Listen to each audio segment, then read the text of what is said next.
Assalamualaikum warahmatullahi wabarakatuh.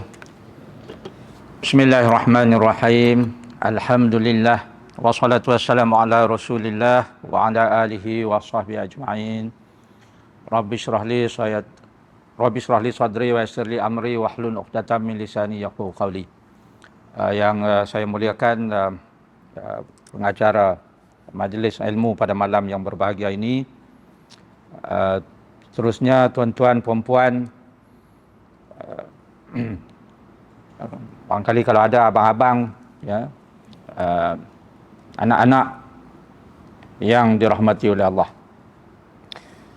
Terlebih dahulu izinkan saya untuk memanjatkan kesyukuran yang tidak terhingga kehadrat Allah Azza wa Jalla, yang kerana dengan limpah kurnia kekuatan serta inayah yang dianugerahkannya, maka kita dapat bersama-sama pada malam ini dalam majlis ilmu. Dan khusus pada malam ini, kalau dilihat pada tajuk yang diberikan kepada saya, bukan tajuk ni, tajuk dia lebih dramatik lagi, iaitu air mata Kedah. Air mata Kedah.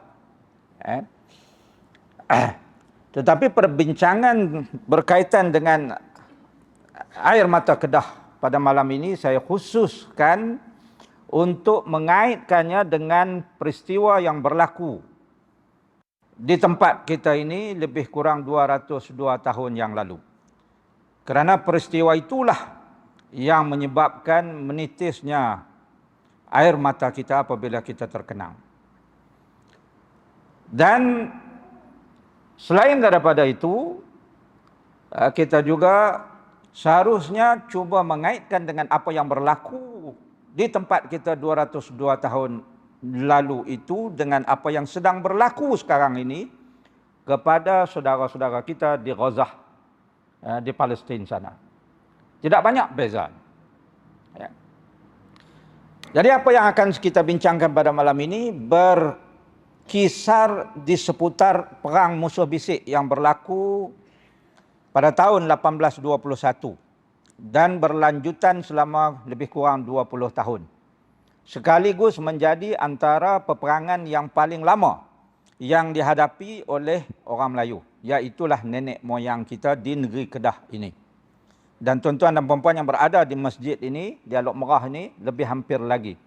Ya, kerana di kubur Dialog Merah ni, di sinilah dikuburkan beberapa jasad syuhada yang gugur dalam perang ini. Apa yang akan saya kongsi dengan tuan-tuan dan puan-puan, anak-anak pada malam yang berbahagia ini adalah hasil daripada tulisan beberapa orang penyelidik. Antara yang saya petik pada malam ini adalah tulisan oleh arwah Datuk Wan Samsudin di dalam bukunya yang bertajuk Kedah dalam Warisan Sejarah dan Budaya Nusantara. Kemudian yang kedua, saya juga memetik beberapa data daripada tulisan Datuk James Augustine di dalam buku yang bertajuk Bygone Kedah. Dan kemudian dalam buku yang saya tulis sendiri, Kota Kedah, Gelanggang Harimau Menerkam, hasil daripada kajian dan juga petikan daripada beberapa kertas seminar dan juga artikel yang ditulis oleh beberapa orang pengkaji, sama ada secara konvensional ataupun secara online dalam talian. Tatkala peperangan dengan Siam ini berlaku, Kedah ini diperintah oleh Sultan Ahmad Tajuddin Halim Shah yang kedua, yang menaiki takhta pada 1804 sampailah 1821. Kemudian terputus kerana serangan itulah, kerana pendudukan Siam itu lebih kurang 20 tahun. Kemudian akhirnya Siam tidak ada pilihan melainkan mengembalikan takhta negeri Kedah kita ini kepada baginda Sultan daripada 1842 hingga 1845. Jadi masa inilah masa yang signifikan, ya, kerana pada masa inilah berlakunya peperangan tersebut. Agak malang juga kerana orang Kedah sendiri pun ramai yang tak tahu pun akan berlakunya peperangan ini. Kita tak tahu pun terutamanya generasi-generasi yang kemudian. Ya. Kita tak diberitahu, dan saya pun tak pastilah kenapa kita tak begitu sungguh-sungguh untuk memperkatakan tentang peperangan ini. Ya, bukan mengungkit untuk menaikkan kemarahan dan sebagainya, tetapi untuk memperingatkan kepada generasi terkemudian supaya kita tidak alpa. Sejarah sentiasa berulang, tuan-tuan dan puan-puan. Seandainya kita alpa, maka sejarah itu sentiasa berulang. Ya. Sekadar untuk perkongsian, inilah negeri Kedah kita dulu. Sebelum daripada Sultan Ahmad Tajuddin lagi, negeri Kedah ni masa tu tak sebut negeri, dia sebut negara Kedah. Negeri ini selepas tahun 1957 lah. Selepas merdeka baru kita sebut negeri Kedah kan. Selepas pembentukan Federation of Malaya tu, Persekutuan Tanah Melayu barulah jadi negeri. Sebelum pada tu kita ni negara Kedah. Dan negara Kedah ni besar, makmur, kaya raya. Sebab tu kalau kita nak tengok sempadan dia lah, kalau dulu dalam dokumen-dokumen lama, sempadan selatan Kedah kita ni di Beruas. Hari ni kalau kita pergi ke Beruas tu, di Perak tu kan, orang Beruas tu bercakap bahasa Kedah. Dialek Kedah macam kita lah.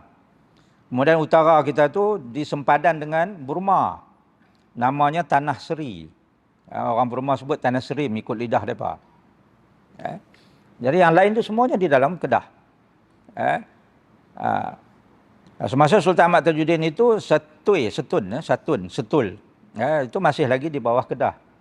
Kemudian barulah diperaid, dibagi-bagikan tanah kita itu oleh Siam dan juga British. Siam dengan British ni dia faraid tanah kita. Setul boleh ke mereka. Ya. Perlis jadi negeri sendiri. Sebelumnya adalah sebahagian dari Kedah. Habis ditukar. Lagi 3 wilayah diambil selain pada Setul itu, iaitu Naratiwat, Patani, Yala. Dia bagi balik Kelantan dengan Terengganu. Dia kerja British ni sebenarnya duk faraid tanah orang je. Termasuklah tanah Palestin. Pun mereka juga yang berusaha untuk faraid, untuk membentuk entiti haram Israel yang menjadi punca segala masalah dalam dunia hari ini. Ini kerja British. Ini senarai sultan-sultan kita bermula daripada sultan yang pertama, Sultan Muzaffar Shah itu masuk Islam 1136. Di situlah bermulanya, kalau ikut sejarah kita, ikut tarikh sejarah kita, bermulanya Kesultanan Kedah. Tidak putus. Sebab itu dikatakan Kedah ni, kesultanan kita, antara yang tertua dalam dunia. Sebab tak putus-putus. Sampailah yang ke sekarang ini, Tuanku Sultan Salahuddin kita, ini Sultan yang ke-29. Naik takhta 2017 sampai lah ni. Ni tak putus ni. Nasab ni tak putus. Semasa kita diserang oleh gabungan ataupun pakatan Siam dengan British ini, pada masa Sultan Ahmad Tajuddin Halim Shah yang kedua, iaitu Sultan yang ke-22.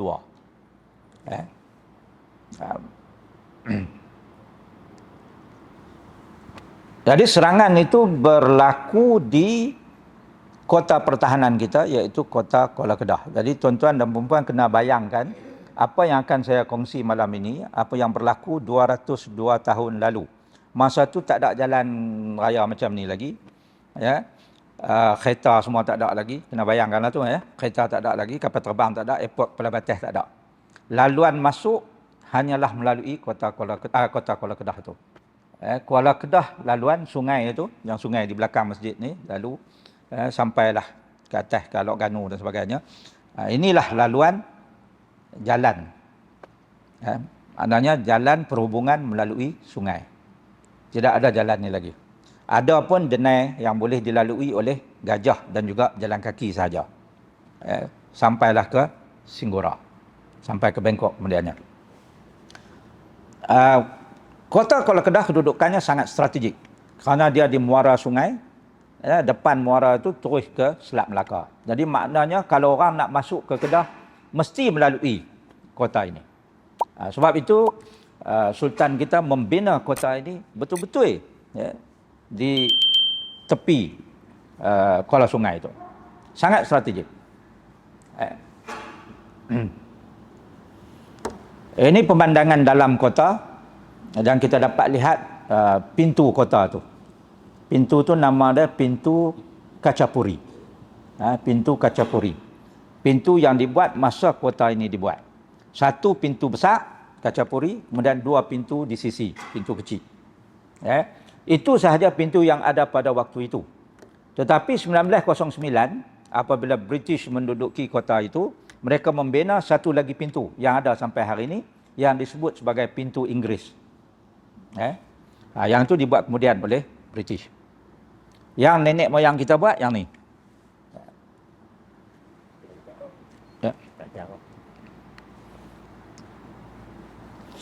Baik, ini pandangan lebih dekat pintu Kacapuri ini.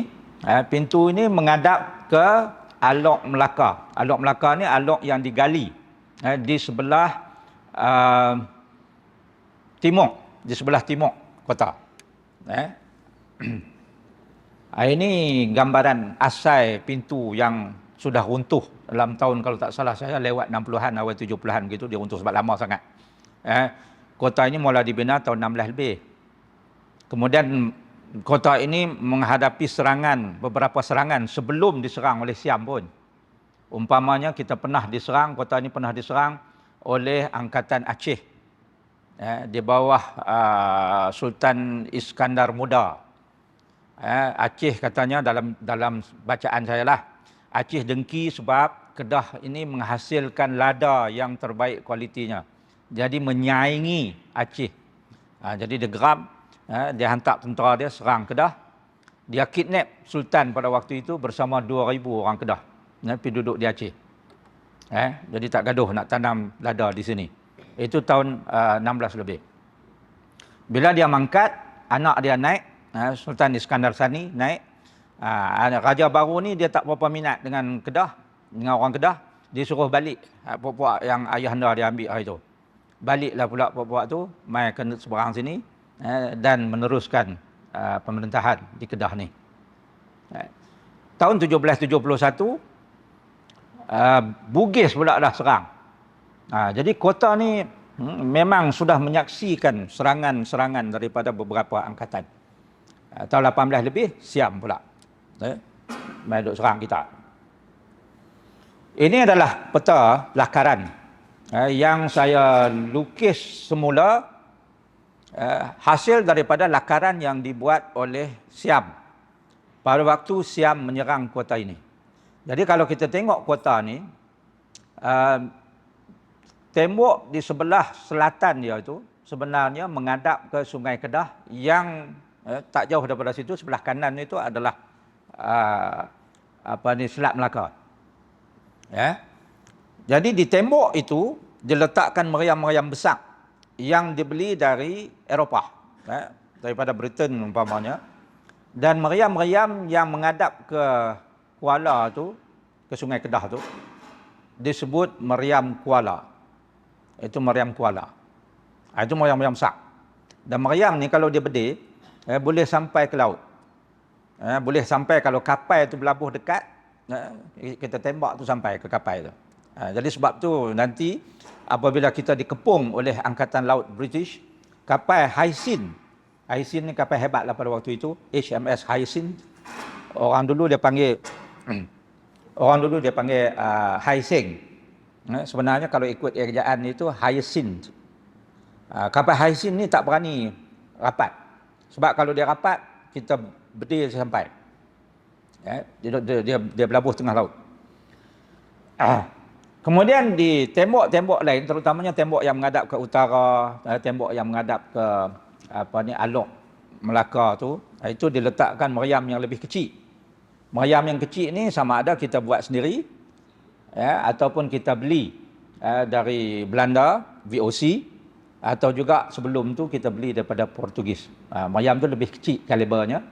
Jadi oleh kerana meriam itu diletakkan pada kota, disebut meriam kota. Jadi ada dua jenis di situ, meriam Kuala hak besar, hak kecil sikit meriam kota.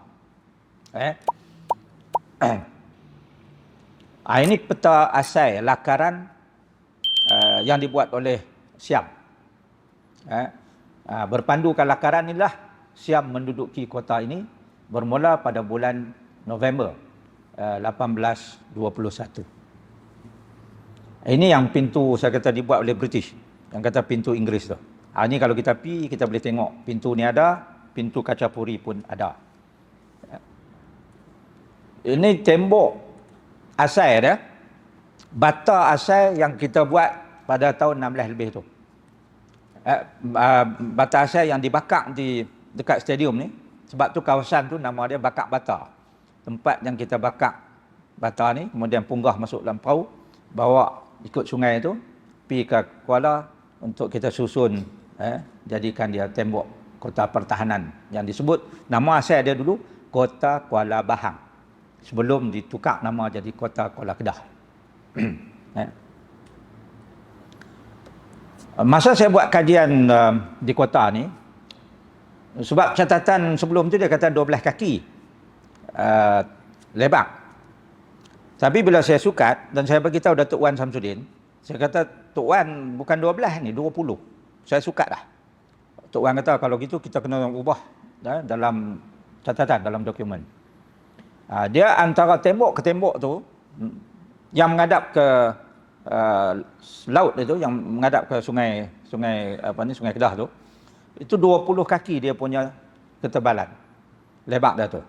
Tengah-tengah tu dimasukkan tanah yang dikorek daripada Alok Melaka, dikorek tu dan dipanggil Alok tu Alok Melaka, di sebelah timur tembok tersebut.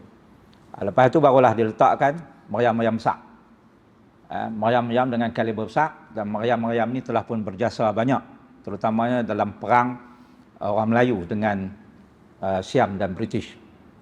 Ini satu lagi meriam. Kemudian baru mereka bagi nama macam-macam. Ada yang nama Katak Puru, ada yang nama Badak Pondam. Itu ikut sukalah. Saya tak mau bincang lah benda tu. Ini meriam yang lebih kecil. Meriam yang lebih kecil, kalau kita tengok ada logo Portugis di atas tu. Ini yang kita beli daripada Portugis. Ada lagi yang saya tak tunjuk gambar sini, yang ditulis VOC, itu yang kita beli daripada Belanda. Maknanya Kesultanan kita ini cukup siaga dari segi persenjataan. Kita ada banyak senjata siap sedia. Sebab cendekiawan pesan kepada kita, dia kata seandainya kita mau hidup dalam keadaan aman, maka hendaklah kita sentiasa bersedia untuk berperang. Barang siapa yang mau hidup dalam aman, maka hendaklah dia bersedia untuk berperang. Kalau kita alpa, orang mai serang kita nak balas balik dengan apa? Sebab itu sultan-sultan dulu, dia mana yang boleh beli, dia beli. Mana yang ada kepandaian kita buat, dia buat. With the commission of the palace. Dengan commission ataupun kebenaran daripada istana. Tak boleh nak buat pandai-pandai juga. Ini yang kita buat sendiri. Dan tengok logo tu. Itulah logo ataupun lambang negeri Kedah dulu. Bendera kita itu bendera harimau melompat. Itu bendera Kedah. Pada zaman Sultan Ahmad Tajuddin ini pun adalah logo kita. Harimau melompat. Saya difahamkan masa Sultan Abdul Hamid barulah ditukar kepada padi yang ada hari ini. Padi 17 biji kiri, 17 biji kanan. Saya tanya pasal apa 17? Cari-cari rupanya 17 biji itu melambangkan 17 rakaat kita solat sehari semalam. 5 waktu. Jadi orang Kedah kena tahu. Kok orang lain tanya pasal apa 17 biji, kita kata tak tahu, leceh. Kena tahulah, anak Kedah ni kena tahu pasal apa 17 biji kiri, 17 biji kanan, 17 biji padi itu melambangkan 17 rakaat total kita sembahyang sehari semalam. Nampak? Jadi maknanya negeri Kedah ni, pada logo pun kita tidak pisahkan daripada kita punya agama. Ini meriam ekor lutung. Pasal dia ada cakok belakang tu. Cakok tu macam ekor lutung. Disebut ekor lutung. Macam ekor lutung lah, lutung kera. Dan meriam ni disangkut Sebab dia ekor dia tu disangkut di dahan pokok ataupun di tembok kota ataupun di pelepah kapal, ya, di tepi dinding kapal itu. Kita kena ingat ya, masa tu meriam ni dia peluru dia sebiji-sebiji ya. Sama dengan istinggar bedil yang kita buat tu. Bubuh peluru sebiji, lantak bubuh dengan ubat bedil, kemudian tembak. Dan teknologi yang dibuat oleh orang Melayu pada waktu itu adalah menggunakan matchlock, dia panggil matchlock musket.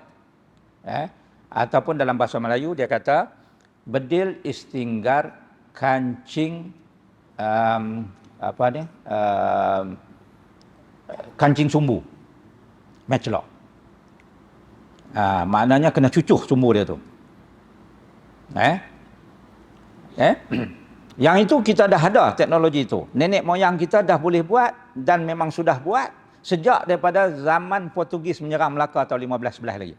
Sebab itu dalam catatan Alfonso de Albuquerque, dia kata apabila kami pijak saja pantai di Melaka itu, kami ditembak oleh penembak tepat menggunakan musket itulah, menggunakan, dia kata Malakan musket, menggunakan istinggar bedil istinggar Melaka.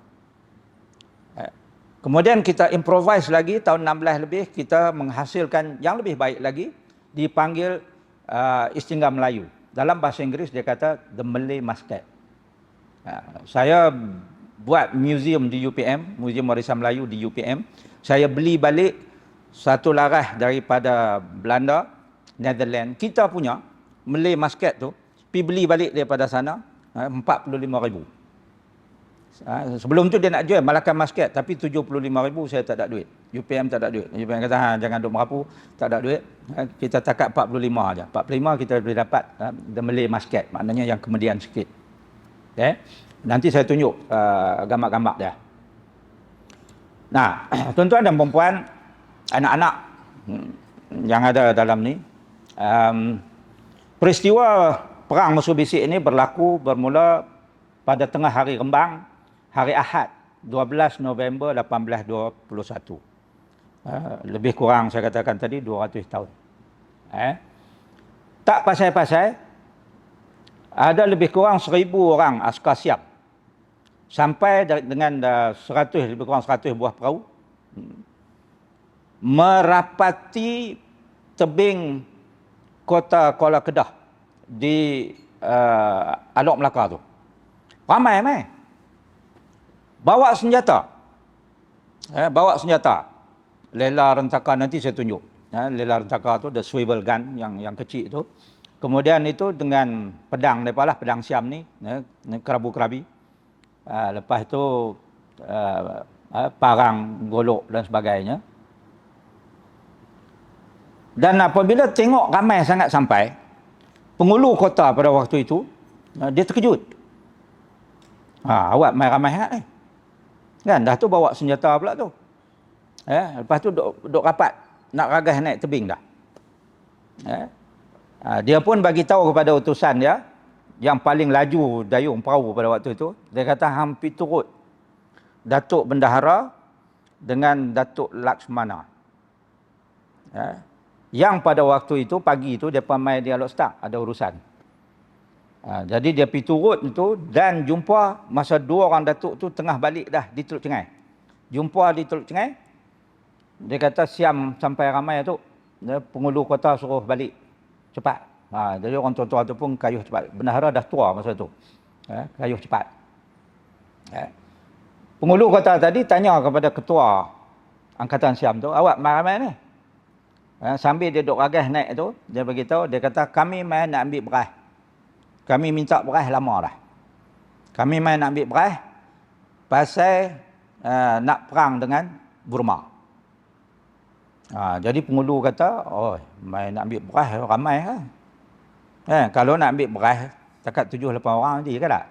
Ini ambil beras main 11,000. Ambil beras ke nak?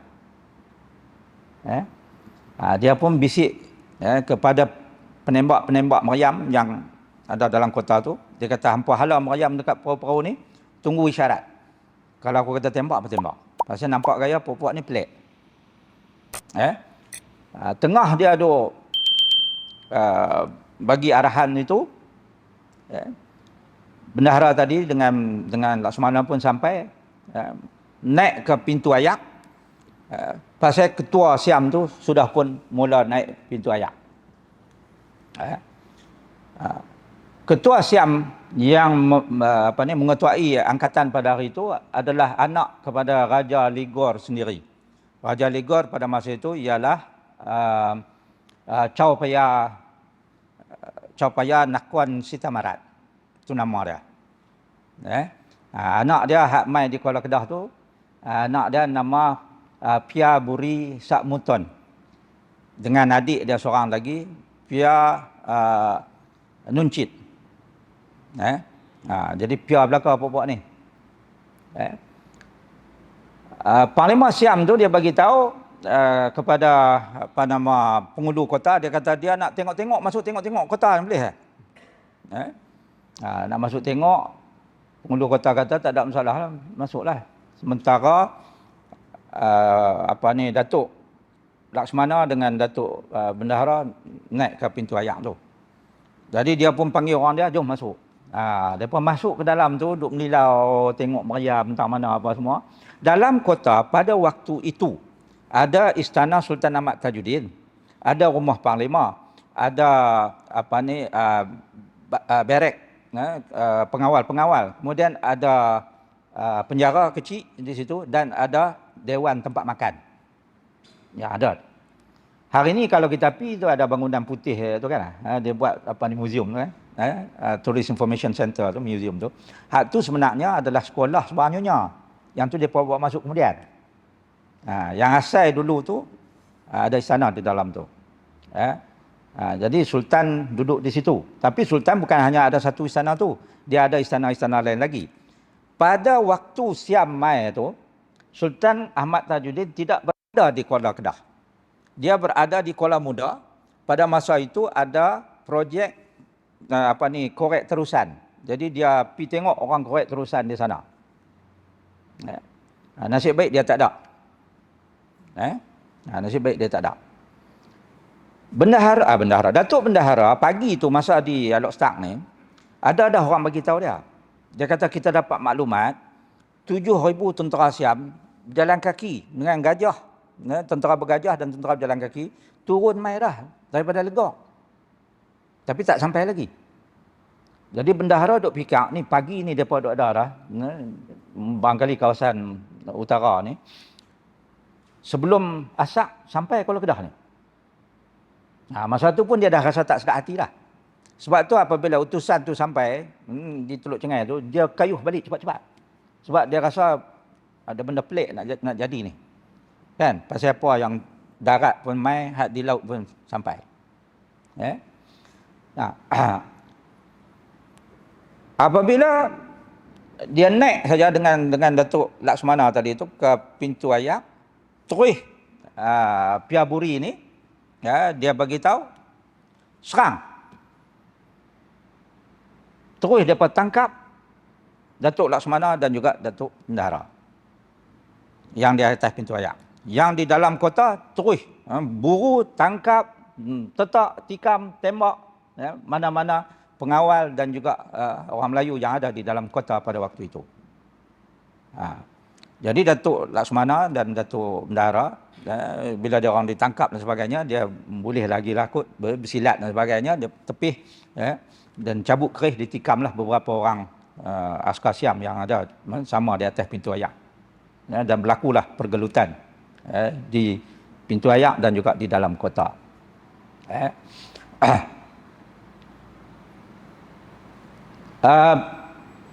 Selain daripada yang di dalam kota tu, sebab mereka ramai kan, di luar tu juga menyerang penduduk-penduduk yang ada di sekitar, di sekeliling kota itu. Sama ada di sebelah barat ataupun di sebelah timur. Dan juga di sebelah utara lah. Sebelah utara tu sebenarnya dulu Londang. Akhirnya, lebih kurang 3 jam, kalau ikut catatan yang saya jumpa tu, dia kata 3 jam lebih kurang. Kota itu pun jatuhlah ke tangan Angkatan Siam yang datang menyerang tu. Ramai pembesar dan pahlawan Kedah yang berada di dalam kota gugur, terkorban. Antaranya Datuk Temenggung. Datuk Laksamana sendiri. Lepas pada atas pintu ayak tadi, dia masuk, dia pun kena mati. Datuk Wan Panji, Wan Sidik, Tengku Mat Riau, Datuk Raja Akil, Datuk Cik Lang Panjang, Datuk Lela Kasa, Datuk Pahlawan Haji Ahmad, Datuk Bohok Garang dan beberapa orang lagi. Ini yang gugur pada 21 hari bulan tu. Di dalam kota. Ramai juga yang ditawan, termasuklah yang ditawan itu Datuk Bendahara dan juga Tunku Yaakob. Tunku Yaakob ni adalah merupakan putera, anak anda kepada Sultan Ahmad Tajuddin. Kan saya kata dalam kota tu ada istana, jadi barangkali dia duduk dalam istana tu, Siam masuk, tarik dia keluar. Depa ni ditebuk ketin dan direngkai dengan rotan segar. Sebahagiannya ditebuk telinga dan direngkai dengan rotan segar dan disuruh jalan kaki ke Legok. Ke Ligok. Dibawa ke Ligok, dibawa ke Singgora, kemudian dibawa sampailah ke Bangkok untuk dijadikan hamba kepada Raja Siam dan juga pembesak-pembesak Siam. Bayangkan macam mana sakitnya, sebab masa tu gari tak ada lagi. Jadi dia tebuk telinga ni, dia rengkai dengan rotan segar. Kalau seorang rebah, hak lain pun kena rebah juga, kalau tidak sakit. Begitu juga dengan ketin. Ketin ditebuk. Ini yang dilakukan oleh Siam kepada nenek moyang kita. Saya baca ada satu catatan, dia kata Datuk Bendahara ni dalam perjalanan ke Singgora tu dia diracun mati. Yang saya kata orang tua tadi. Pasal apa dia diracun? Ikut tulisan tu lah, tapi saya tak pastilah. Ini saya baca apa yang ditulis. Dia kata Datuk Bendahara ni Siam geram. Pasal nak bunuh dia, tikam tak lut. Tetak pun tak mati juga. Menyudahnya racun. Racun dia matilah dalam perjalanan ke Singgora. Tengku Yaakob pula mati apabila dah sampai di Bangkok dalam penjara. Mungkin kerana keadaan dalam penjara tu dia menderita teruk, akhirnya dia pun mati dalam penjara di Bangkok.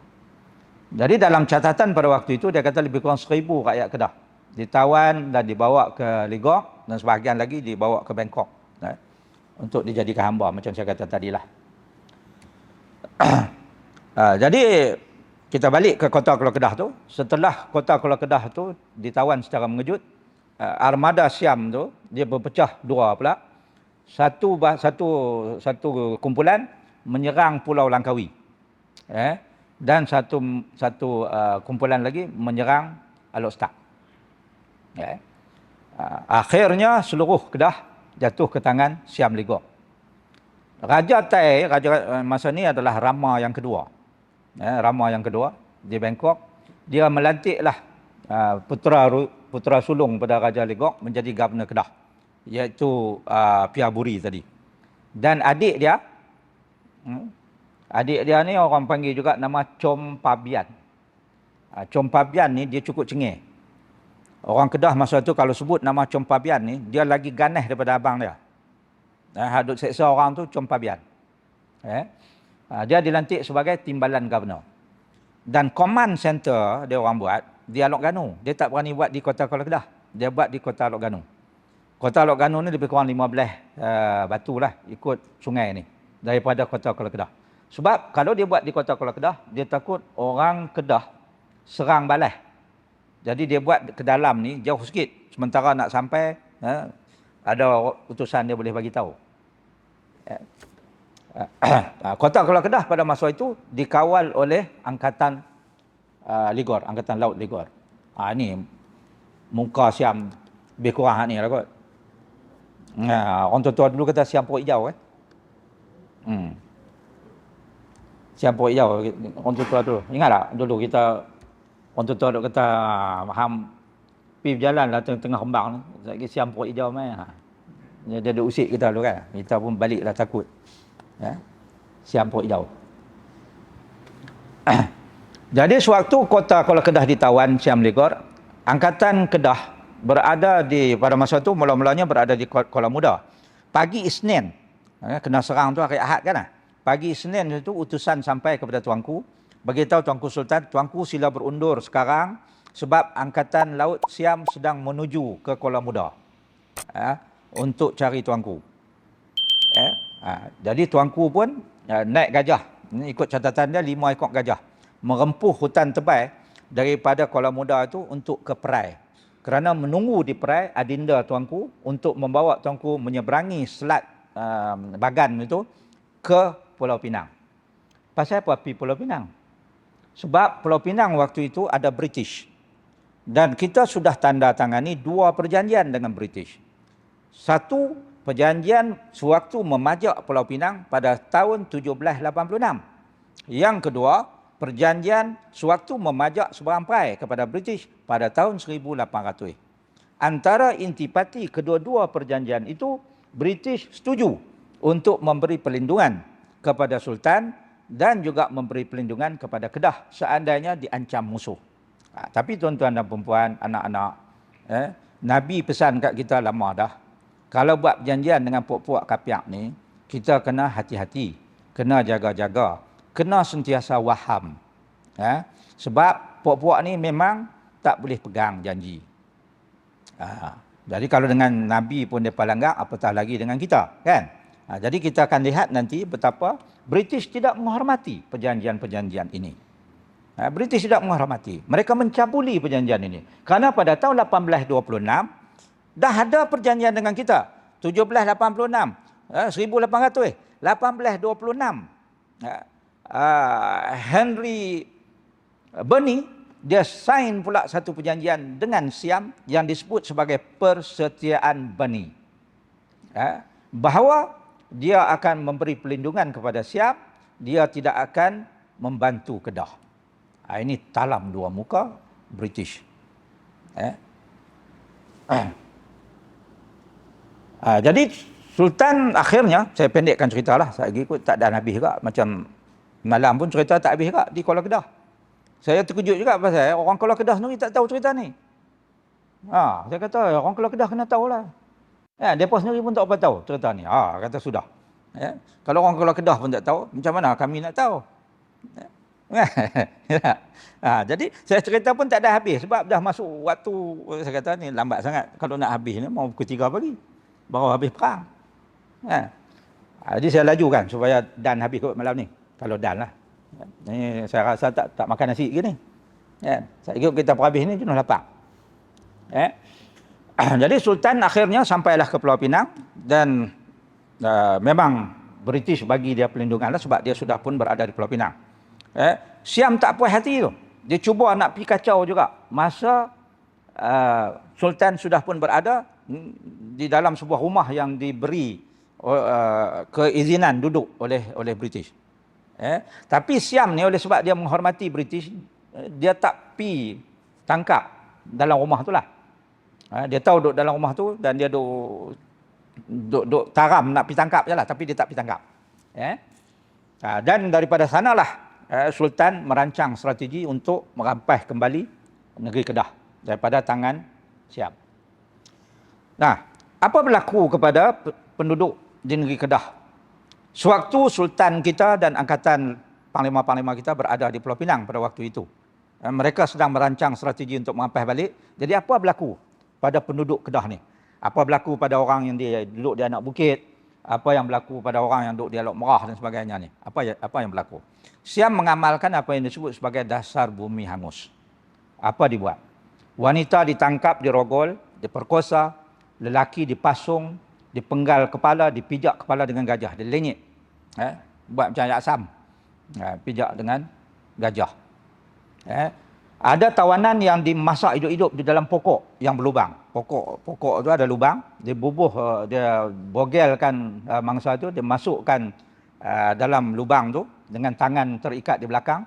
Kemudian dia letak lemak binatang atas kepala. Pokok tu dia lomok dengan selut, kemudian dia bakar supaya daging tawanan yang dalam tu masak perlahan-lahan dan akhirnya mati. Ini seksaan yang tak pernah orang lain buat dalam sejarah, yang tak pernah kena kepada orang lain melainkan orang Kedah. Satu lagi yang saya baca, tawanan yang di kawasan tepi sungai dibawa ke kawasan tepi sungai yang ada pokok nipah. Pokok nipah tumbuh tepi-tepi sungai kan. Kok sungai ni pun dulu ada banyak pokok nipah kan. Kalam mandi kita dulu kan dulu ada banyak pokok nipah. Pokok nipah tu ada pucuk dia. Pucuk baru tumbuh ni dia tajam macam lembing. Jadi tawanan itu dia bawa, dia suruh duduk cangkung, dan lembing lah ni apa ni, pucuk nipah tu tumbuh. Pucuk nipah ni dia tumbuh cepat. Dia tumbuh masuk ke dalam dubur, masuk sehingga menembusi usus dan orang itu mati dalam keadaan yang cukup tersiksa. Ada juga tawanan yang cuba melawan, di depa tangan itu diikat dengan buluh, kemudian dia ambil parang besar, dia belah daripada kepala sampailah ke pinggang, kemudian dia cincang badan, dan daging dia balin ke dalam sungai ni, di tempat-tempat yang ada buaya. Jadi dulu atas sikit pada anak bukit pun ada buaya kat kawasan hujung kat Alok Madi tu ada buaya. Sungai ni ada buaya lah dulu. Ni 200 tahun dulu ya. Ada wanita hamil yang diikat di pokok, kemudian siam ni dia bertaruh, dia menjudi. Anak dalam perut tu dia pakai teka, laki-laki atau perempuan. Kemudian dia belah perut untuk melihat sama ada laki-laki atau perempuan, siapa menang pertaruhan itu. Kemudian perempuan itu yang hamil itu dan bayi yang belum sempat lahir itu dibiarkan mati di pangkal pokok tersebut. Yang tebuk ketin, tebuk telinga itu tadi saya ada sebut. Ini siksaan yang dihadapi oleh nenek moyang kita. Tak jauh beza dengan siksaan yang dihadapi oleh saudara-saudara kita di Gaza hari ini. Kita tengok di TV kan setiap malam. Itulah lebih kurang siksaan yang dihadapi oleh nenek moyang kita. Ada pelarian yang cuba lari. Orang Kedah ni jadi pelarian penyudahnya kan. Cuba lari. Lari dengan perahu lah. Sebab dulu tak ada kenderaan lain. Yang cuba lari dengan perahu, ditenggelamkan di laut.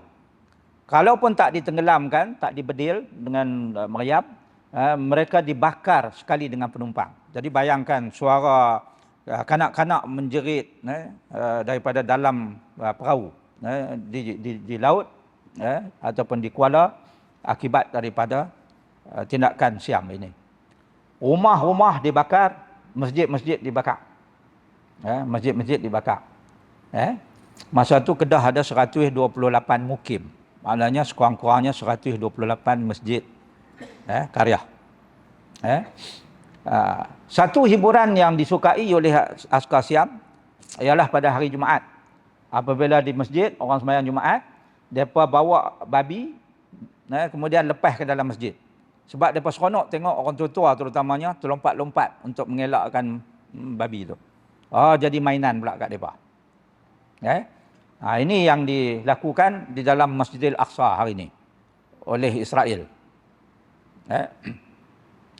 Padi dibendang, dibakar, pokok-pokok padi itu dibakar, jelapang-jelapang dibakar habis, sawah bendang habis dimusnahkan, kebun-kebun, dusun-dusun di sebelah-sebelah Bukit Pinang apa semua sana tu dibakar, beras ternakan, harta benda yang berharga semuanya dirampas. Ini kerja siap. Sebelum serangan pada 1821 tu, seluruh negeri Kedah yang besar tadi tu, termasuklah sampai Perlis semua tu, ada 180,000 penduduk. 128 mukim yang saya sebut tadi. Alok Start ada 2,000 rumah. Kuala Kedah ada 1,000 rumah. Ramai juga. Limbung 500 rumah. Anak Bukit ada 500 rumah. 300 rumah waktu itu. 300 rumah. Padang Khabau 390. Derga Titi Siam ada 100 rumah. Gajah Mati ada 100 rumah. Yan 100 rumah. Pulau Tiga ada 100 rumah. Gunung Sali ada 70 rumah. Tajak 40. Akak Peluru 20. Pagat Ayak ada 80. Padang Terap 20. Pedu 20. Merebuk 80. Hal lain itu bertebaran rumah-rumah itu di kaki-kaki bukit, dusun-dusun, di tepi-tepi sungai. Sungai-sungai ni, sungai-sungai utama. 2 tahun siam perintah. 2 tahun siam perintah. Susut bilangan daripada 180,000 tinggal 60,000. Yang lain orang Melayu, orang Kedah ni lari. Jadi pelarian. Jadi refugees. Jadi pelarian. Rakyat Kedah lari ke mana? Lari ke Subang Perai, lari ke Pulau Pinang, Perak. Ada yang melintasi Selat Melaka, lari ke Sumatera dan lain-lain. Jadi bertebaran orang Melayu lari kerana tidak sanggup lagi menghadapi kezaliman pemerintahan tentera Siam. Ini kalau nak kata ayak mata, inilah ayak mata orang Kedah. Tapi kita tak tahu kan. Tak ada siapa cerita pun. Sebab tu saya masuk di sini. Saya bukan orang sejarah. Saya orang komunikasi. Master saya bidang komunikasi, PhD saya komunikasi, saya mengkaji ucapan Tun Dr. Mahathir 22 tahun. Dr. Mahathir jadi Perdana Menteri, ucapan-ucapan dia tu saya kaji, itu bidang saya. Lepas tu saya duk kaji ucapan, Dr. Mahathir dia bagi duit kat saya 35,000, dia kata kaji ucapan semua Perdana Menteri, daripada yang pertama sampai masa itu Pak Lah lah. Saya kaji. Dan saya dapati semua Perdana Menteri duk cakap pasal jati diri. Dan antara benda yang menyebabkan kita hilang jati diri apabila kita tidak tahu sejarah. Sebab tu saya kata, hebat sejarah ini tetapi kita tidak komunikasikan. Sebab tu dia putus. Bila putus, generasi kemudian ni tak tahu apa benda yang berlaku. Ni azan ke? Nak azan kan nak teruskan? Nak azan kan nak terus? Terus? Terus ya nak? Apabila Rama keluar arahan daripada Bangkok, dia kata kita di Bangkok perlu beras. Maka Governor Dialog Ganu keluar arahan rampas beras. Jadi askar Siam pun masuk ke kampung-kampung, geledah habislah. Kedai, gerai, pasar rakyat, jelapang, ambil beras, hantar balik pergi ke Bangkok. Apabila Rama keluar arahan, kami nak duit, rampas duit.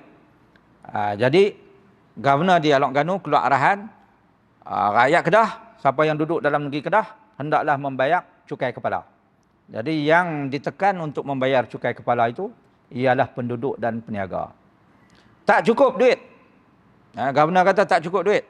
Bila tak cukup duit, tangkap laki-laki Melayu, jual sebagai hamba supaya kita dapat duit. Duit tu kita boleh hantar balik ke Bangkok. Ini kerja mereka. Macam saya sebut tadi, Sultan merancang untuk merampas balik negeri dia. Negeri Kedah ni.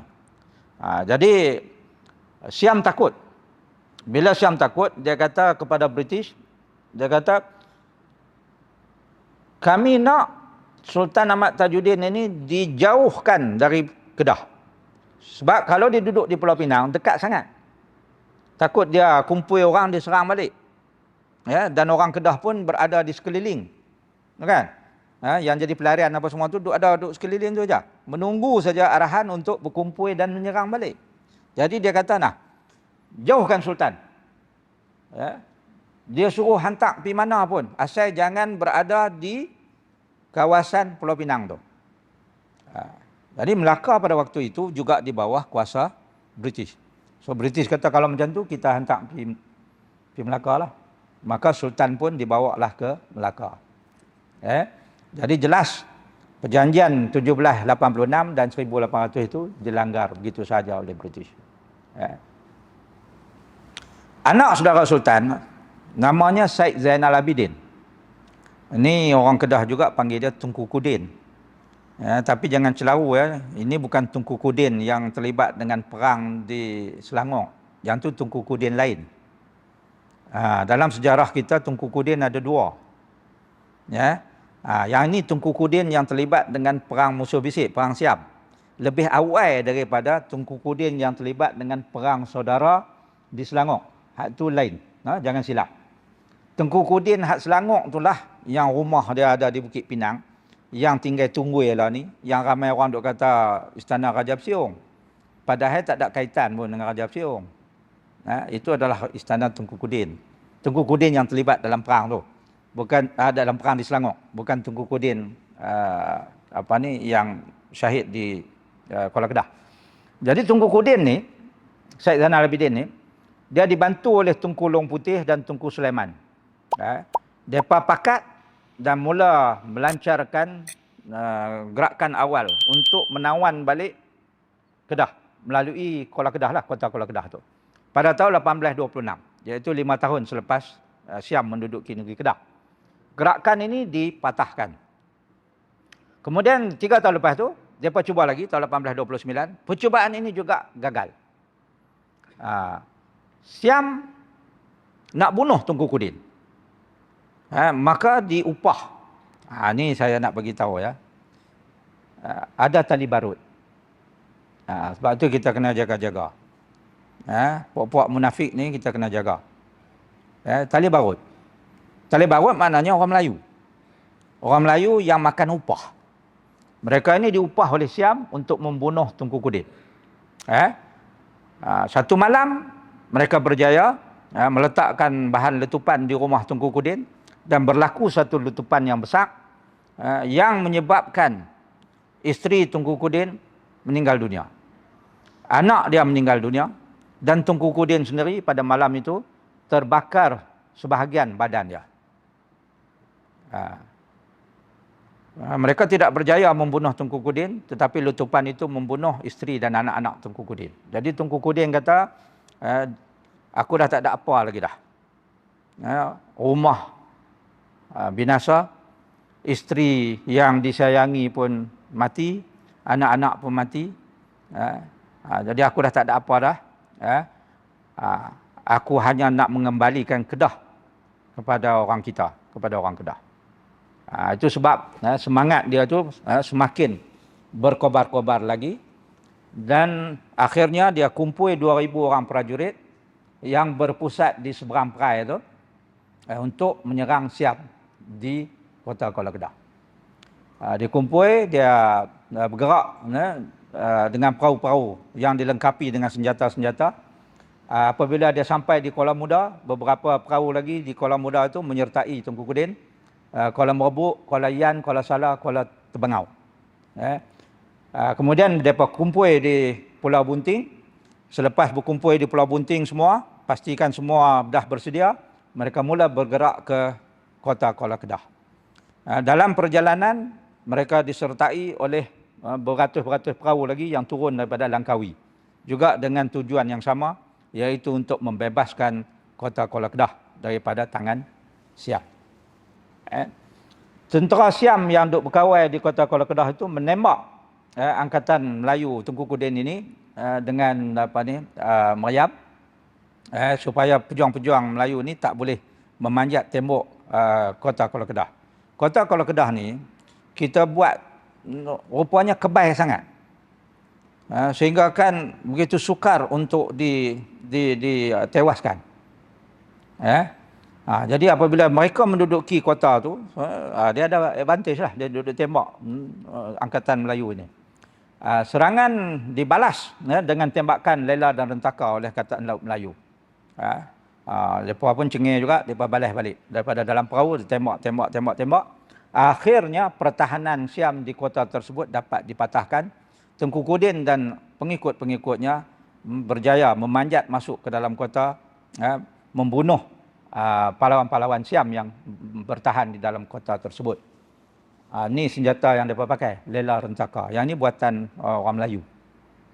Yang kita guna, yang Tunku Kudin guna. Lela dengan rentaka. Meriam kecil. Orang putih panggil ni swivel gun. Pasal dia boleh berpusing-pusing, boleh putar. Portable. Mudah untuk dibawa. Maka pada 24 April 1831, Tunku Kudin dan pengikut-pengikutnya telah berjaya menawan kembali kota Kuala Kedah. Tentera Siam yang ada di dalam kota itu bersama dengan Pia Buri tadi lari berundur ke kota Lok Ganu. Di Lok Ganu dia menyertai adik dia lah, Chom Pabian tu, yang menunggu di Lok Ganu.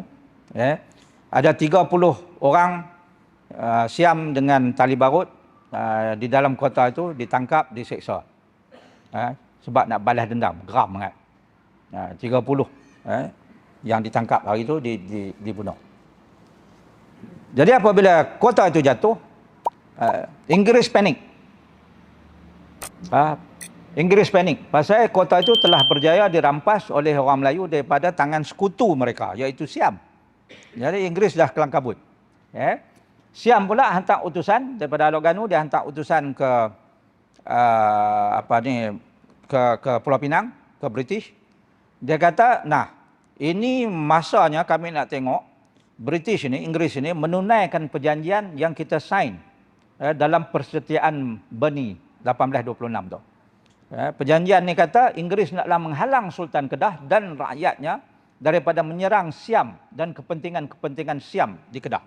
Jadi Siam kata kepada British, buktikan. Maka apa yang berlaku? Siam, Inggeris mengotakkan janjinya, mereka menghantar bantuan senjata, bantuan ubat bedil ke kota Alor Ganu. Kemudian di laut pula kapal-kapal Siam mula mengepung kota Kuala Kedah supaya bantuan daripada orang Melayu tidak boleh sampai kepada Tunku Kudin yang berada di dalam kota. Bila dia jumpa perahu orang Melayu nak menuju ke kota Kuala Kedah, maka mereka tembak bedil supaya ditenggelamkan ataupun dikejar supaya patah balik. Ada sebuah kapal yang bernama HMS Wolf. Ini kapal yang pada waktu itu dianggap paling moden lah, paling laju. Kapal ini digunakan oleh British di Melaka untuk menembak lanun-lanun di Selat Melaka yang mengganggu kapal-kapal dagang Eropah. Jadi kapal ini diperintahkan supaya pergi ke kota Kuala Kedah dan halau ataupun musnahkan Angkatan Melayu yang cuba untuk menghantar sebarang bentuk bantuan kepada Tunku Kudin dan orang-orangnya di dalam kota Kuala Kedah. Jadi cuba bayangkan Tunku Kudin bersama orang dia sudah pun terkepung di dalam kota itu. Bantuan dari laut tak boleh masuk. Bantuan dari darat, Alor Ganu dah mula menghantar tentera melalui darat. Ini istinggar. Istinggar kancing batu api yang ni. Yang ini tahun 17 lebih, tahun 18 lebih. Mereka menggunakan istinggar. Istinggar ni yang saya kata peluru sebiji-sebiji. Peluru sebiji laras panjang. Laras panjang. Tapi peluru dia sebiji. Maknanya kalau orang ramai-ramai, kita tembak, seorang je lah kena. Sebab itu orang Kedah, prajurit Kedah lebih berminat menggunakan pemuras. Bukan istinggar. Pemuras ni, ini barangkali moyang kepada pump gun. Dia boleh bubuh macam-macam dalam tu. Botol pecah, dia bubuh kaca dalam tu. Lepas tu dia bubuh batu ke apa ke. Bila dia tembak, peluru dia tu, dia hancur dia pi. Bila dia pi macam tu, kembang macam tu, dia akan mencederakan 5-6 orang. Sebab tu dia lebih diminati oleh pejuang pada waktu itu. Yang kedua sebab dia pendek. Bila pendek, dia mudah digunakan dari atas gajah ataupun dari atas perahu. Dia tak payah nak angkat panjang-panjang. Dan nak lantak dia pun senang. Nak lantak dia pun kayu latak tu tak payah panjang sangat. Jadi yang ini lebih diminati. Moyang kita dah guna senjata ini. Jangan ingat moyang kita duk guna sumpit lagi. Saya tak tahu siapa lah pandai rekah kan. Kata, orang Melayu ni kalah perang dulu pasal duk guna sumpit. Yang guna sumpit tu orang asli. Bukan orang Kedah. Kita guna ni senjata api. Jadi kerajaan Siam bersama dengan sekutunya Inggeris sama-sama mengisytiharkan pejuang-pejuang Melayu Kedah, Tunku Kudin dan orang-orangnya itu sebagai perompak, lanun, pengganas. Jadi model yang sama saja sekarang yang digunakan ke atas orang Islam. Kan Hamas itu disebut pengganas. Asal berjuang untuk Islam saja pengganas. Dulu Mujahidin pengganas juga. Kalau lawan mereka saja pengganas lalu.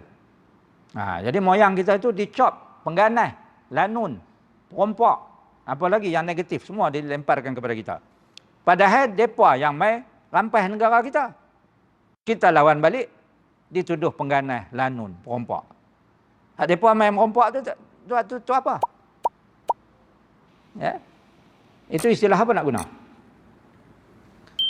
Kemenangan Angkatan Kedah tersebut tidak kekal lama. Angkatan Siam kembali menyerang dan mengasak sehingga pejuang-pejuang Kedah ini terkepung dan terpaksa bertahan di dalam kota Kuala Kedah. Jadi macam saya sebut tadi, akhirnya Angkatan Tunku Kudin terkepung di dalam kota Kuala Kedah itu. Nak keluar tak boleh, bantuan daripada luar pun tak boleh masuk. Bantuan kuat darat tak boleh mai, bantuan kuat laut pun tak boleh mai, dikepung oleh Angkatan Laut British. Nampak? Perahu-perahu Kedah yang cuba menghampiri kota itu dibedil dan ditenggelamkan. Ditembak oleh kapal-kapal Inggeris, terutamanya Wolf tadi dan juga Crocodile. Jadi ramai jugalah prajurit kita yang gugur syahid dan berkubur di dasar laut di sekeliling kota Kuala Kedah pada waktu itu. Walau bagaimanapun, kekebalan kota Kuala Kedah itu menyebabkan sukar juga untuk Siam daripada Alok Ganu tu untuk mengambil balik kota tu. Dia nak masuk senang-senang payah pasal daripada dalam kota tu tembakan keluar yang dia tak boleh tahan dan dia tak boleh nak rapat pun. Itu istimewanya kota Kuala Kedah tu. 7,000 Siam, tentera Siam, bantuan tentera Siam, 7,000 dengan 300 ekor gajah tiba di kota Kuala Kedah pada 4 Oktober 1831. Ini dari Legok. Bantuan turun mai. Sebab Alok Ganu kata, kami duk tembak pun puak ni tak keluar lagi, tak boleh nak masuk. Jadi dia minta bantuan daripada Legok. Legok hantar mai 7,000. 7,000 mengepung 50 orang pejuang Kedah di dalam kota Kuala Kedah. 7,000 lawan dengan 50. Ini macam hari ini kita tengoklah. Israel dengan sekutu dia Amerika dan United Kingdom mengepung saudara-saudara kita Gazah di Gazah tu. Kawasan yang kecil itu dikepung. Nak pergi ke laut pun tak boleh. Kan? Nak turun mai ke Mesir pun bengong juga. Saat dia nak buka pintu, saat dia tak mau buka pintu sempadan. Jadi terkepung dalam tu. Dan sama dengan apa yang dihadapi oleh moyang kita 200 tahun dulu. Terkepung. Siam ni dia terpaksa buat menara tinggi di pangkai pokok nyok untuk dia naik dan ditembak masuk ke dalam kota. Tentera Tunku Kudin daripada dalam kota guna meriam yang kecil tu tembak keluar. Kena puak-puak tu. Jadi sengit macam itulah hari-hari. Pada waktu yang sama, bekalan ubat, bekalan makanan, bekalan ubat bedil untuk Tunku Kudin dan para pejuangnya sudah kehabisan. Pejuang Kedah terkepung sepenuhnya di dalam kota. Makanan pun tak ada dah, peluru pun habis dah, ubat bedil, sulfur tu, ubat bedil, belerang tu pun dah habis dah. Mereka terkepung di dalam kota Kuala Kedah. Dikepung oleh 7,000 angkatan Siam. Asalkan tentera Siam semakin sengit dan Tunku Kudin dan orangnya semakin tersepit. Akhirnya setelah bertahan 5 bulan 15 hari, kota Kuala Kedah pun akhirnya jatuh semula ke tangan Siam. Bendera harimau melompat tidak dapat dipertahankan lagi. Bendera itu pun diturunkan oleh Siam. Inilah bendera kita di dalam kota Kuala Kedah dulu. Tak boleh lagi dia berkibar seperti ini, diturunkan. Tunku Kudin sendiri gugur syahid di dalam pertempuran tersebut. Kalau ikut peta yang Siam lukis tadi tu, yang saya tunjuk awal-awal tadi, Siam tandakan di sinilah mayat Tunku Kudin dijumpai. Sebab apabila mereka masuk ke dalam kota itu, Tunku Kudin sudah pun syahid. Dan mayatnya dijumpai di tembok yang menghadap ke sungai. Sungai Kuala Kedah tu. Maknanya di tepi tembok yang menghala ke sungai, ke laut. Bila Siam tengok, dapat pun dah mayat, mereka geram. Apa yang dia buat? Dia angkat mayat tu, dia chop kepala. Potong kepala, dan kepala ni dibawa ke Legok dengan gajah untuk ditunjukkan kepada Chow Paya Nakhon Sitamarat, Raja Legok. Dalam pertempuran ini, tuan-tuan dan puan, anak-anak, ya, 1,255 orang pejuang Kedah gugur syahid. Ya. Pejuang Kedah 1,255 orang gugur syahid. Daripada jumlah itu, 655 orang adalah pejuang laki-laki dan 600 Sri Kandi, pejuang perempuan. Maknanya hebatnya orang Kedah ni, ya, bukan laki-laki saja. Perempuan pun sanggup berjuang di medan. Itu yang 600 pejuang kita. Tok-tok kita lah gugur syahid. Bukan Tok Wan saja. Tok Wan 655, Tok 600. Ini hebatnya semangat perjuangan orang Kedah. Siam Perut Hijau 700 mati. 700 mati dalam pertempuran tersebut.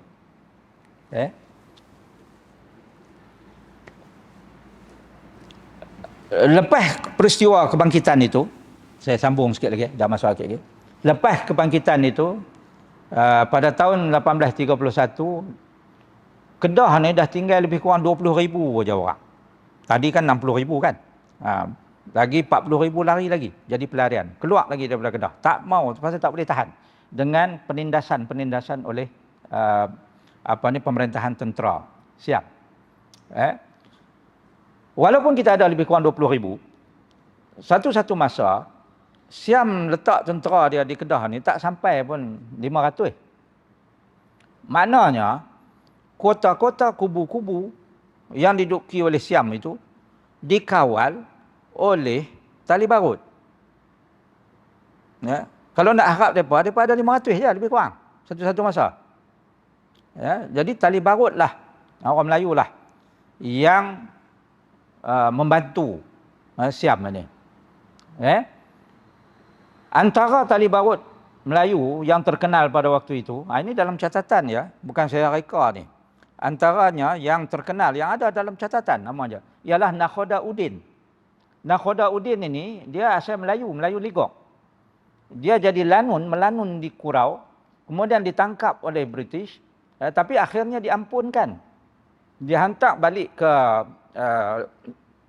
Legok. Dan Legok kemudiannya naikkan pangkat dia ni, kemudian dihantar untuk membantu Inggeris, mengetuai 14 perahu perang Inggeris mengusir perahu Melayu di Pulau Bunting dan Pulau Merbau. Nampak? Jadi Melayu lawan Melayu. Sejarah ni sentiasa berulang. Kita duk bergaduh sama kita. Pasal nakkan habuan. Sebab itu Mak Kilau pernah kata, dia kata, aku tak mau meneruskan perjuangan ini kerana sebelum kerih aku ini menikam dada British, aku terpaksa kena tikam dada bangsa aku sendiri dulu. Itu sebab yang menyebabkan dia tawar hati untuk meneruskan perjuangan memerangi Inggeris di Pahang. Ini kata Mak Kilau. Tapi benda yang sama juga berlaku. Kawan baik pada Nakhoda Udin ini nama dia Tok Mat Nok di kota Kuala Muda. Ini sekutu Nakhoda Udin. Yang ini dia ni lebih ganas daripada Siam lagi. Orang di kawasan Kuala Muda masa itu kalau sebut saja Tok Mat Nok, semua takut belaka.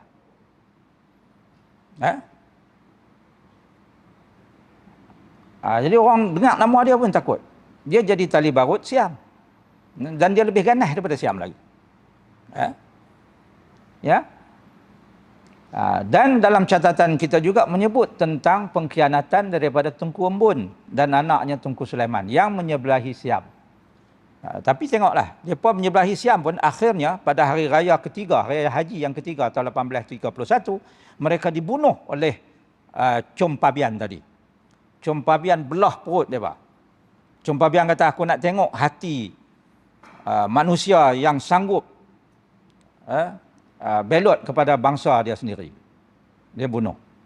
Kemudian tanam mayat dua-dua orang ni di dalam pekarangan makam diraja di Langgak. tahun 1843 apabila Sultan Ahmad Tajuddin kembali ke takhta, Sultan Ahmad Tajuddin titahkan supaya dikorek balik mayat daripada orang ni, disempurnakan, dimandikan, dikapankan. Sebab siam masa tu ditanam gitu aja, dia bukan erti nak semayang apa semua kan. Jadi dia kata depa Islam, jadi dia kata mandikan, kapankan, kita apa ni, solat. Lepas tu ditanam semula di luar pagar makam diraja di Langgar. Pasal apa di luar pagar? Sebab Sultan Ahmad Tajuddin kata depa ni belot, jadi kita buat di luar pagar. Kemudian apabila diluaskan kawasan makam diraja itu, pagar dia tu dibuka kan, diluaskan lagi. Dua-dua makam ini termasuk balik ke dalam pagar sebab dah diluaskan. Sampailah hari ini. Tetapi mengikut catatan dan mengikut orang yang jaga makam tu, dia kata dua makam tu yang paling orang tak melawat lah. Orang tak melawat lah tu. Maknanya khabat-khabat, saudara mara, mereka pun tak pergi melawat.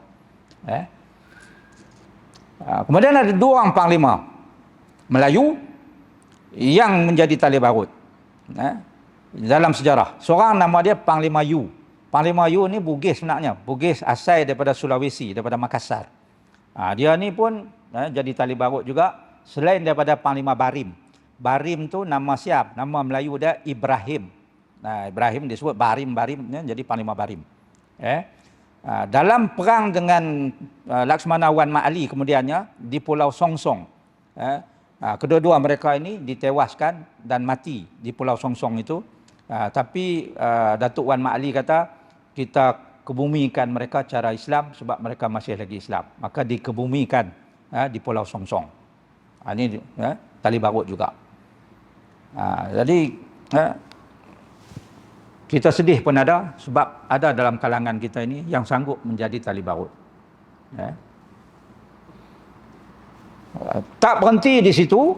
Tahun 1838 lagi sekali Angkatan Perang Melayu Kedah dengan bantuan pejuang-pejuang Melayu dari wilayah sekitar, diketuai oleh seorang lagi kerabat Sultan, Tunku Muhammad Saad bin Tunku Daud.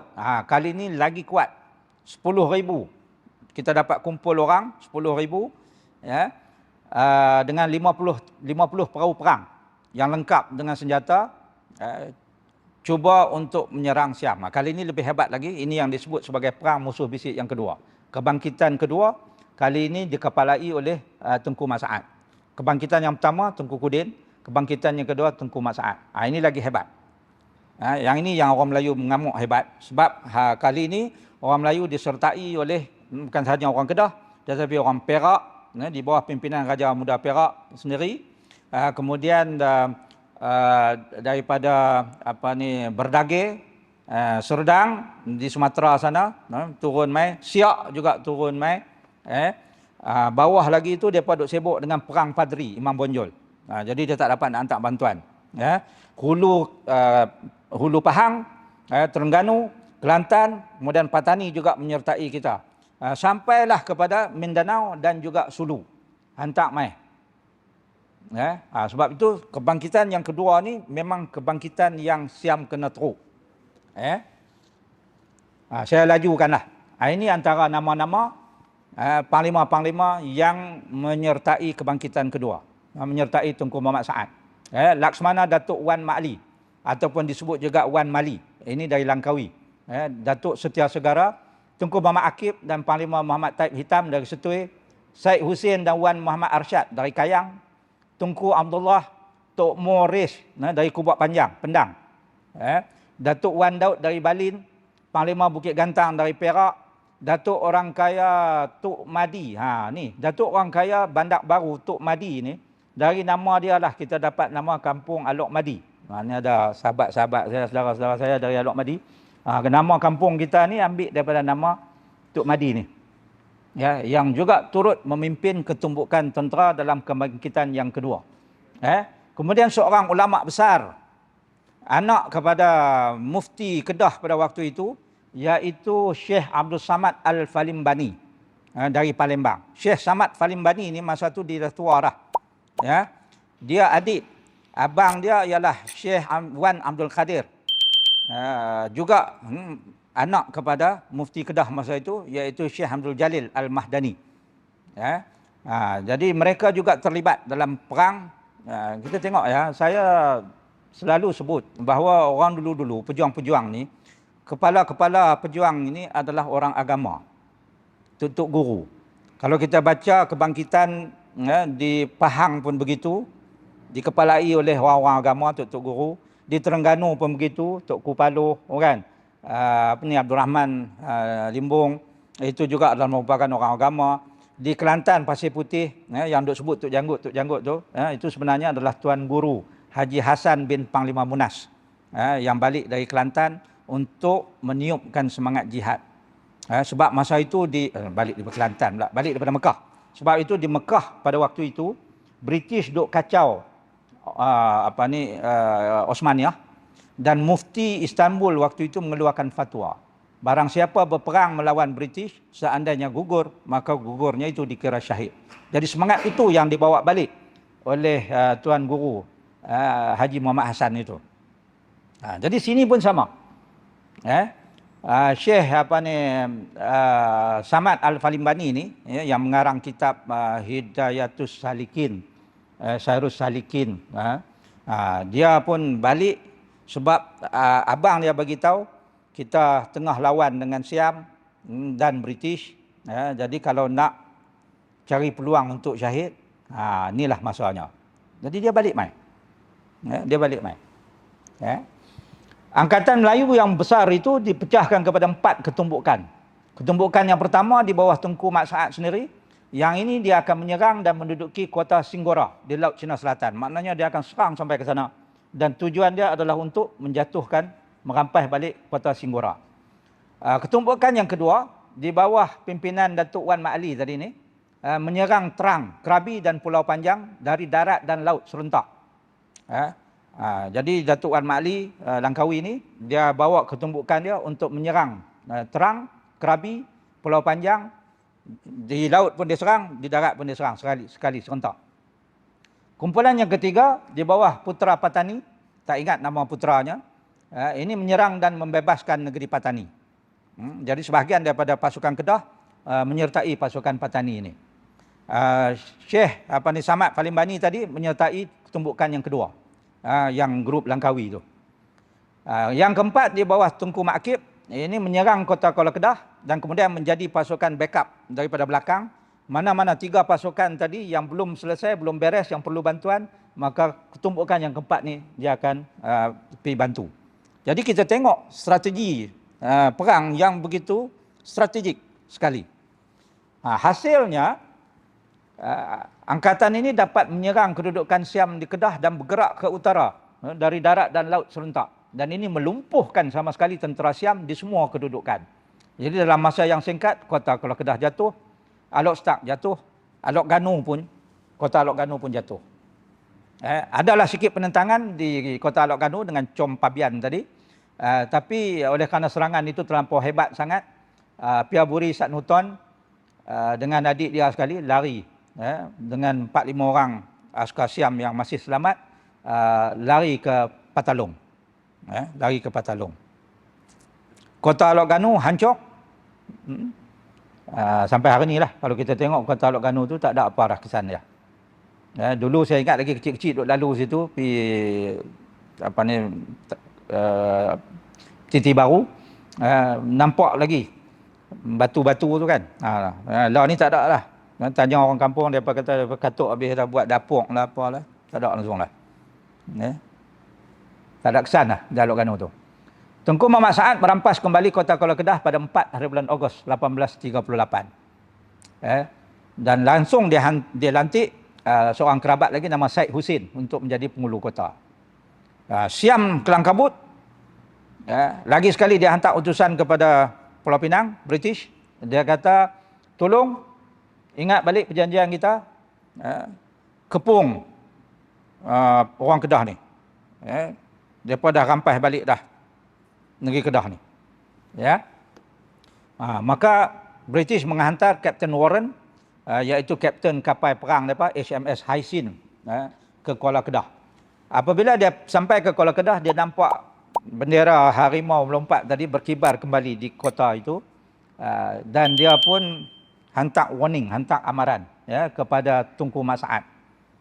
Dia kata, serah balik kota ni kepada Siam. Hampa punya perbuatan ini menyebabkan British marah. Menyebabkan syarikat marah. Syarikat itu dia merujuk kepada Syarikat Hindia Timur. The British East India Company. Dia kata East India Company mesti marah punya ni, hampa punya perbuatan ni. Baik, hampa serah balik.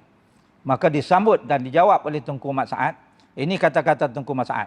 Dia kata, beritahu syarikat tersebut, kami telah menawan semula Kedah yang merupakan hak milik kami sebenarnya. Tidak ada undang-undang yang boleh memansuhkannya. Dan selagi kami dapat menghunuskan pedang atau memegang lembing, kami akan mengekalkan warisan yang diperturunkan daripada nenek moyang kami. Saya tulis kata-kata ni dalam buku saya. Sultan Salahuddin, dia tengok, dia minta kata-kata tu sebab dia nak print, nak letak dalam pejabat dia. Sebab ini adalah merupakan sumpah seorang kerabat untuk mengambil balik negeri dia yang hilang. Lepas ni semangat ambil balik Pulau Pinang sudah. Payah saya nak menjawab. Datuk Wan Mak Ali bergerak ke utara dan merampas Setui. Tentera Siam dihalau keluar dari Kedah. Jadi lepas Setui jatuh, Siam pun dihalau keluar daripada Kedah. Maknanya Siam tu dah habis, kalah di Kedah. Tunku Mat Saad marah ke Cenak, ke Reman, Kota Baru, kemudian Kuala Bekah, Patani. Tunku Mat Taib dan Tunku Muhammad Jiwa bersama 2,500 pejuang menduduki Singgora. Tunku Muhammad Saad, Syekh Samad Palimbani bersama 4,200 pejuang menduduki Hat Nyai. Jadi kita orang Melayu ni dah mula menduduki balik selatan Tai itu. Patani buat kali pertama dibebaskan daripada cengkaman Siam.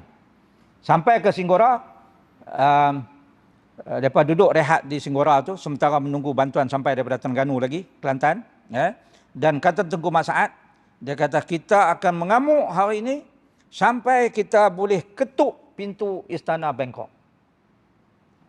Itu dia punya sumpah dia, janji dia.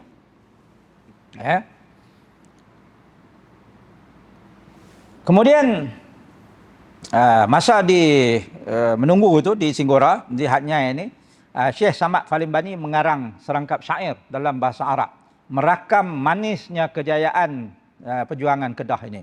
Antara lain, kalau kita terjemah secara kasar lah daripada bahasa Arab tu, dia kata, putra bukan sebarang putra, putra Raja Sultan pilihan, negeri Kedah telah berjaya, mengecap nikmat anugerah Tuhan.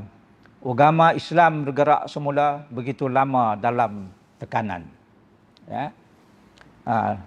Tapi tak lama kemudian, kerajaan Selat, kerajaan Inggeris di Melaka, di Singapura, memberi bantuan kepada sekutu mereka, Siam.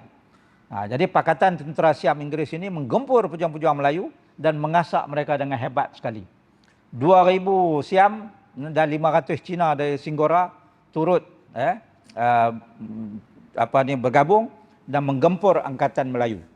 Hasil daripada serangan ini 150 orang syahid.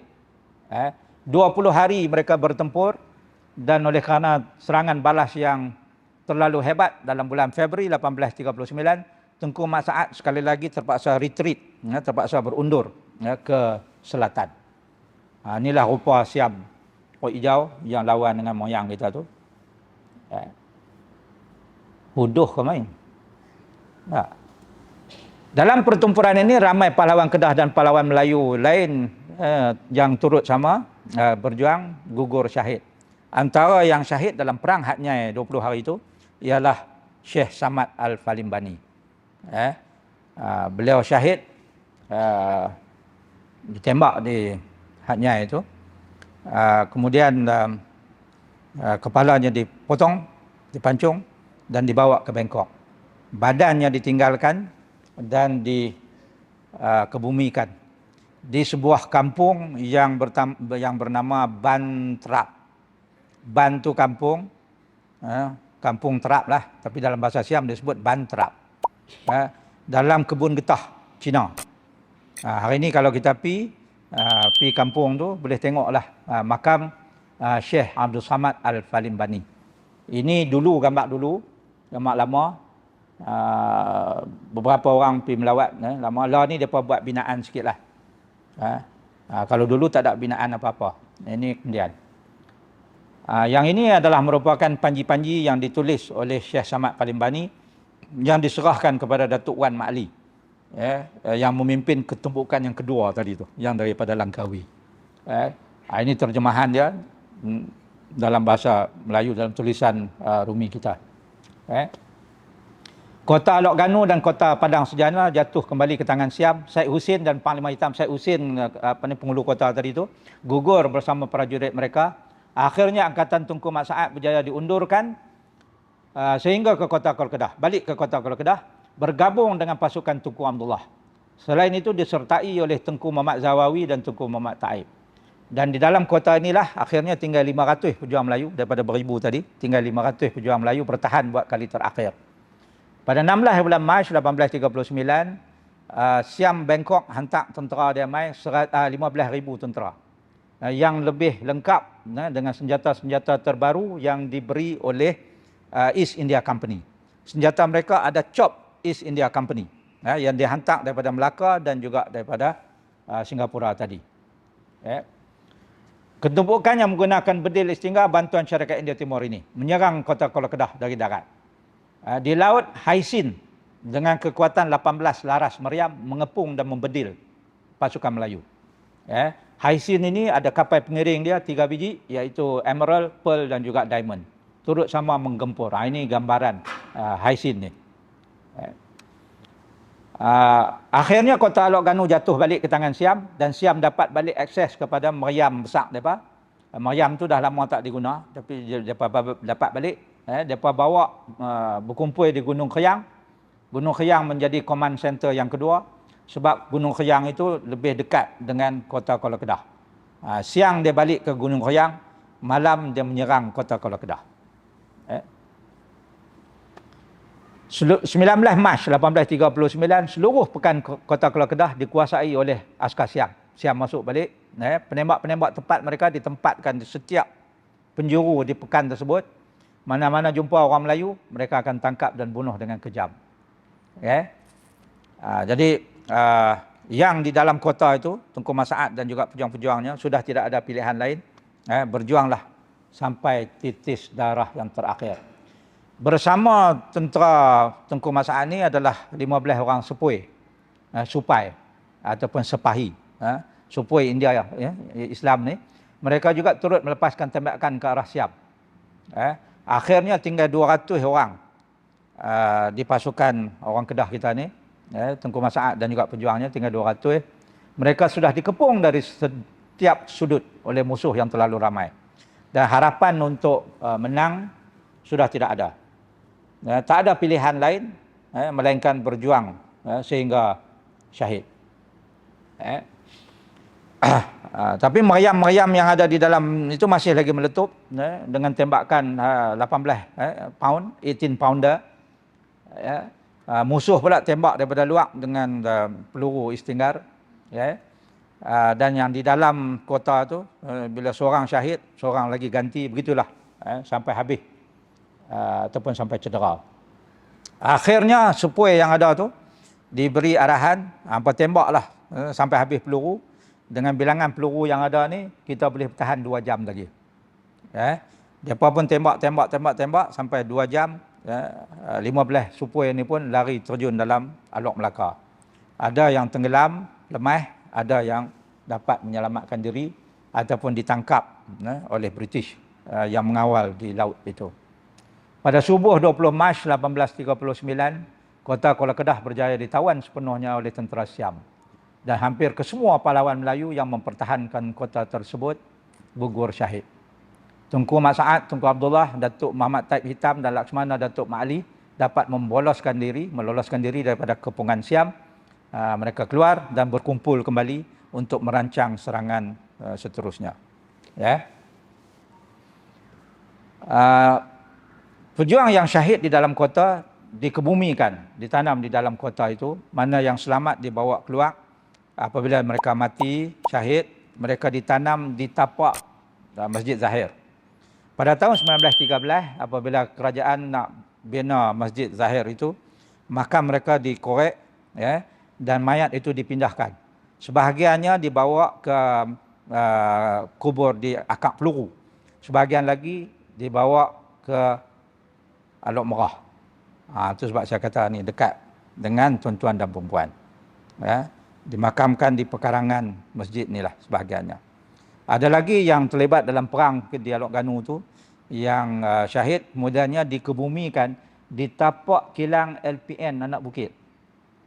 Pada tahun 1920, masa British nak buat kilang padi di situ. Masa tu tak nama LPN lagi, kan? British punya kilang. Jadi dia upah orang Melayu di kampung berdekatan tu, termasuk kampung Alok Madi lah, suruh tolong korek dan alihkan mayat yang ditanam, dikubur di tapak kilang tu. Dan kereta orang tua-tua, dia kata masa korek tu ada sebahagian mayat itu masih segar, masih merah. Sedangkan selang masa itu 90 tahun dah masa tu, tahun 1920. Ya, kejadian ini tahun 1839-38 begitu. Jadi mayat itu dialihkan, termasuklah ke kubur-kubur yang berdekatan, kampung-kampung yang berdekatan dengan kilang tersebut.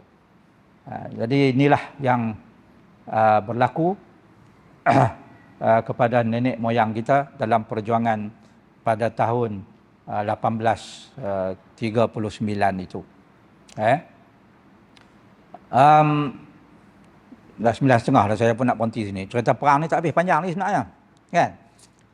Tapi oleh kerana Siam akhirnya dia sedar bahawa dia tak boleh memerintah dengan tenang. Dan di Kedah pun orang dah lari keluar. Kedah ni sudah tidak makmur. Kedah sebagai pengeluar padi pun, beras pun dah tak ada orang nak bekerja lagi dah. Orang dah lari keluar habis, kan? Jadi Siam pun akhirnya dengan diplomasi daripada Tengku Anum, bersetuju, akur kepada proposal untuk mengembalikan Sultan Ahmad Tajuddin. Ambil bawa balik dia, bagi balik negeri Kedah. Jadi akhirnya Sultan dikembalikan ke takhta dan Kedah diberi ruang untuk memerintah sendiri. Tapi suruh hantar 3 tahun sekali, hantar ufti bunga mah, bunga perak ke Siam. Jadi itulah yang berlaku.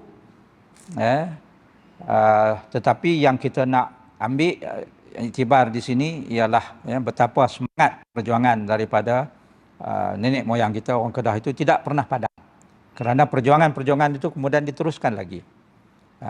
Sampailah hari ini, ya, kita tak boleh berhenti daripada berjuang. Mungkinlah ni kita tak perang lah, tak gaduh perang, tetapi kita berjuang cara lain. Berjuang mencari ilmu, berjuang untuk bersatu padu, supaya kita menjadi satu ketumbukan bangsa yang kuat, yang hebat. Saya kira sampai di sini dulu, jam 9.30 dah. Tuan-tuan dan perempuan pun nampak gaya ada yang dah lapak. Esok sebahagian daripada tuan-tuan mungkin bekerja di Kedah ni. Jadi saya mohon perbincangan kita sampai di sini dulu. Sekiranya ada salah silap fakta dan sebagainya, saya minta maaf banyak-banyak. Mudah-mudahan Allah Ta'ala mengampunkan kita dan Allah Ta'ala memberi keredaan kepada kita. Tujuan kita hidup hanyalah satu, untuk mendapatkan mardhatillah, keredaan Allah. Sekian, Assalamualaikum warahmatullahi wabarakatuh.